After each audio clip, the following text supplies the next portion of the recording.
Hi everybody, welcome back to Sunshine Soap and Candle Company. Today I'm going to be making the last soap for my July soap release, and I've been doing a lot of soap making lately and I've been making a lot of videos, and I still don't think I've videoed all of the soaps for my July release, but I really thought that you would want to see this one. I'm excited about this one. I'm using a fragrance oil that I haven't used before, and it's called Pure Honey by Brambleberry, and to me this smells just like when you open up a jar of wildflower honey. It just smells super good and authentic. So I had a pretty good idea for the recipe and for the design for this soap, so I will be sharing the full recipe on my Patreon campaign, so if you're interested in that you can head on over there and take a look. So all that being said, let's get started. Okay, for today's soap I'm going to be using some wildflower honey. And I have diluted this with a bit of distilled water because honey can cause your soap to accelerate and also heat up because of the sugars. And I just don't want my soap to get too hot or to move too quickly. And I'm also using some ground up chamomile flowers. And I'll go ahead and show you right now how I got my chamomile flowers to look like this. Alright, so I have my bag of chamomile flowers here. They're just gorgeous. They have that beautiful yellow hue. I just think they're so pretty. And I've just portioned off some into my dry container for blending, and I'm just going to blend those up into a fine powder.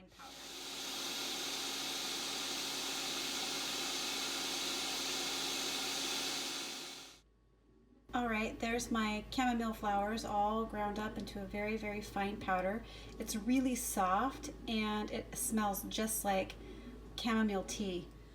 Okay, so I do have to be super careful today because right here on the bottle of the fragrance oil it says that this does not discolor, which is great, so my soap is going to stay the color that I want it. And it also says that it does accelerate trace. So knowing that it accelerates trace and I'm using honey, I have to be really careful. I'm not making any type of intricate design in my soap today at all. So I'm going to go ahead and show you right now what I'm doing. Let me go ahead and get my goggles for this soap. I'm not going to be using any color in my soap today. I just wanted it to look really natural. And I wanted the chamomile flowers to kind of show on the backdrop of the soap. So the soap should come up pretty white, just all on its own. And then I was hoping the chamomile, the ground chamomile, would just kind of show up on the background of the soap. And then we're gonna do something fun on the top. Okay, so the first thing I'm doing is I'm just gonna be adding my lye and water solution directly to my melted oils and butters, and then I'm going to stick blend it on low.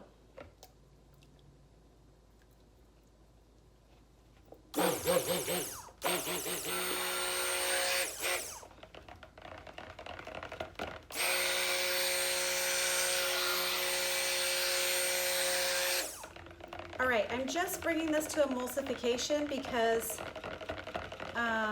we know that this soap is probably going to accelerate.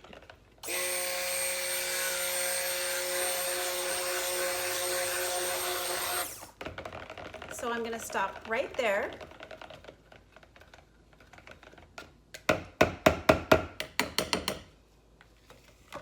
I'm going to go ahead and add in my ground chamomile first. Oh, I don't want to add this much actually.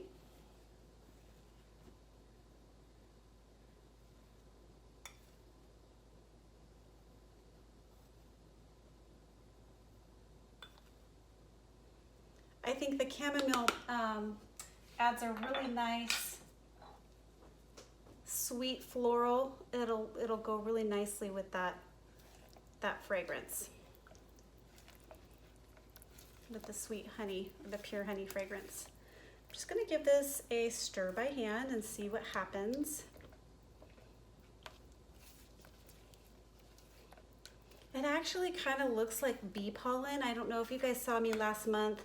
I made a bee pollen soap, and this is kind of reminding me of the texture of the bee pollen. It's not, you know, changing the color much, maybe just slightly. Where the bee pollen soap turned to that beautiful golden color. Okay, I'm gonna try to let you see what that looks like real fast. That's exactly what I was going for. Okay, so to this, I'm just gonna add in my honey, and then I'm gonna be adding in all of my fragrance. I'm gonna stir by hand.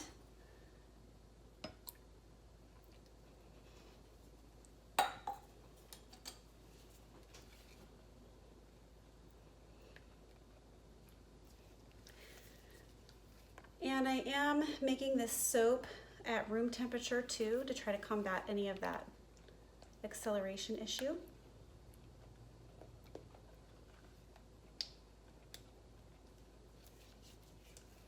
Okay, I'm gonna do a real light, quick stick blend just to make sure I have everything nice and blended up. And then we're gonna pour this directly into the mold.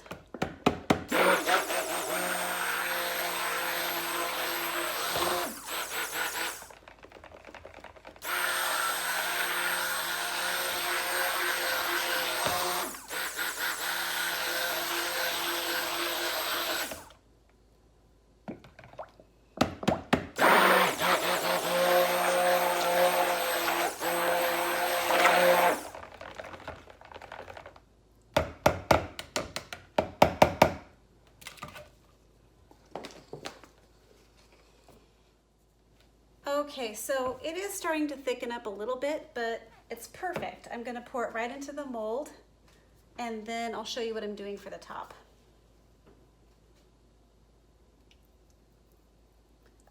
Yeah, you definitely wouldn't want to try to do anything design-wise too intricate in a soap where you're adding honey or an accelerating fragrance like this one. I did have plenty of time to get it in there, but that's about all I had time for. Okay, so I'm gonna be topping this. Actually, that color, the chamomile flowers, added a nice little yellow hue to the soap. I think that color is gonna be perfect for a honey soap. So I'm adding on top some marigold, and I'm also gonna be adding on top some more chamomile. And then I'm gonna make a honeycomb design, and hopefully that will embed the petals in. I'll show you what I mean. So I'm adding some marigold, and then I'm gonna take some of the chamomile whole flowers and just kind of sprinkle them on there. I don't like the ones with the big stems.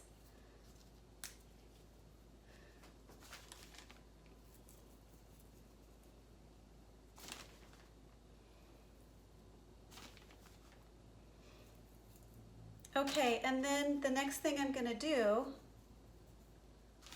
is just spritz this. Actually, I'm not gonna spritz it down yet. I probably will do that after I lift up this, but I have made a piece of bubble wrap in the shape and the size of the top of the mold, and I'm just gonna go ahead and place it right on top here, and I'm gonna press it down.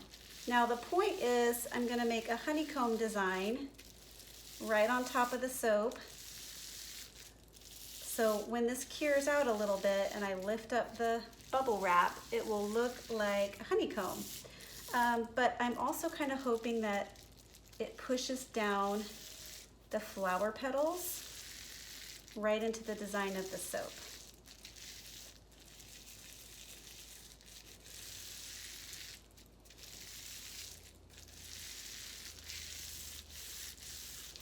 Kind of smoothing it over and pushing it down. Okay, I've never tried this before with flower petals on top, so this is either going to be a hot mess or it's going to turn out really, really nice. So I'll bring you back when I'm ready to lift up the bubble wrap. Okay, the bubble wrap is ready to be peeled off, and let's see how it turns out.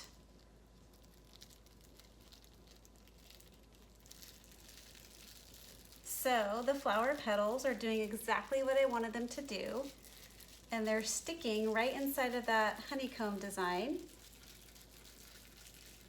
from the bubble wrap.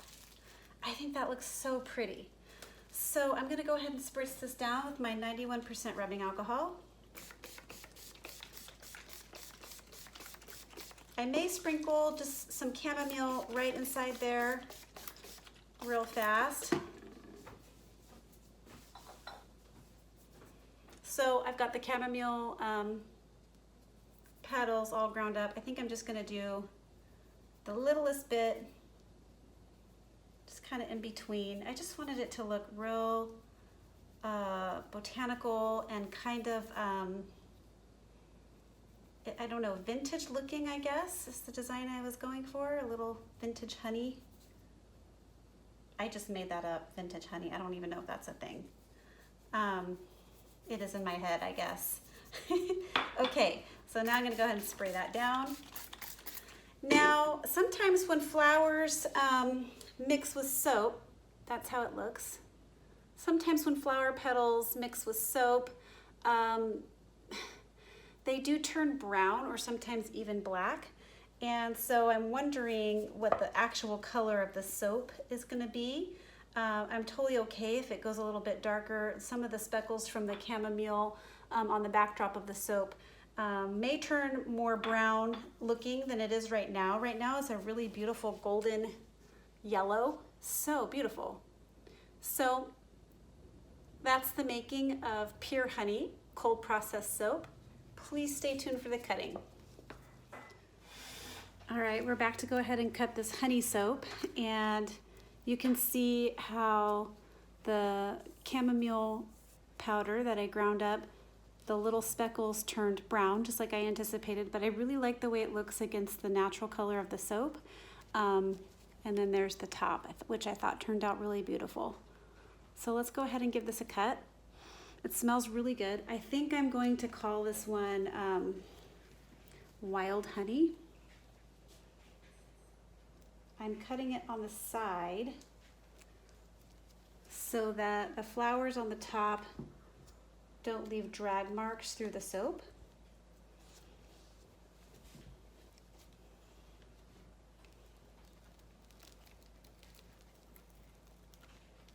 Let's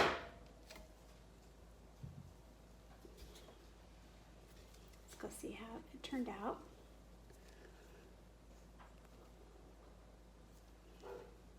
It's a really nice color. I really like how that turned out.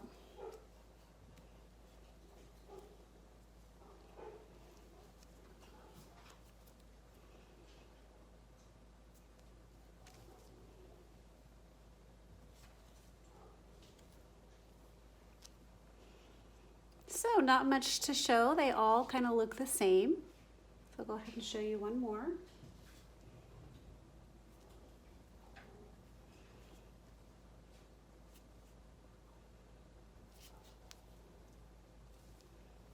All right, everybody, thanks so much for watching. If you like this video, please remember to like, comment, subscribe, share with your friends. Catch you on the next video.